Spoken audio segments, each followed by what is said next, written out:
Mikaela Mayer defends her WBO title against Erica Farias. Let's talk about it.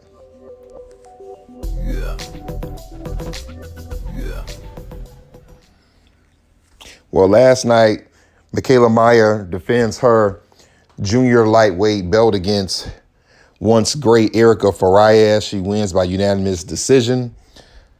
Let's start with some pros and cons. Let me start with Erica first. I like the fact that even at 36, way past her best days, she still came into the fight game. She still seemed like she had a plan to win the fight. She did not seem that she was coming into the fight to just lose or to be an opponent. She was throwing that looping right hand. I think that she knew at this stage in her career that the best way for her to win this fight was by knockout, to try to get Mikaela out of there, even though she had the height advantage. The cons would be Erica is actually a pretty good boxer, and I would have liked to seen more boxing skills, but I do understand that she's not at that stage of her career anymore. It seems that she wanted to more rely on her power. She was more flat-footed and she was more winging heavy shots, but I'd have liked to seen a little bit more movement. As for Mikaela, the pros would be she was using her jab. She was doing a decent amount of body work, and she did seem to come into this fight with a sense of really wanting to put on a show for the fans, really wanting to show that she is more of an exciting fighter and that women can also put on a good show. And I think because of her last fight, I'm drawing a blank of who she fought a couple of months ago.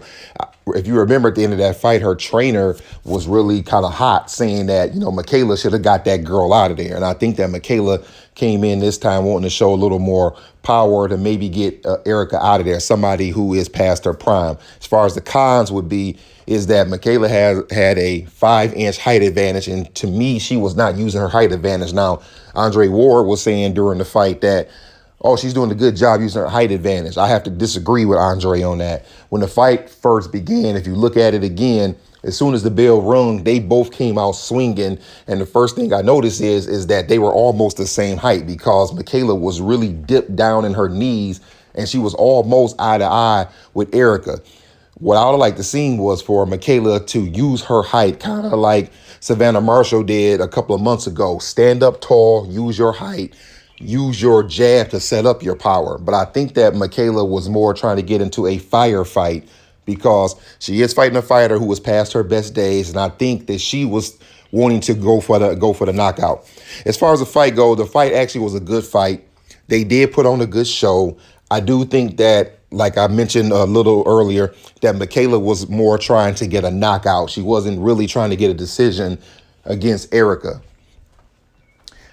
Now, let's talk about where do they go from here. As far as Erica goes, I don't think she's going to retire yet. I didn't really see anything in there that made me think she should retire, but let's be honest, Erica is past her best days. This is not the 26, 27, 30-year-old Farias. This is a 36-year-old version, but I do think that she performed well enough to earn herself another fight somewhere.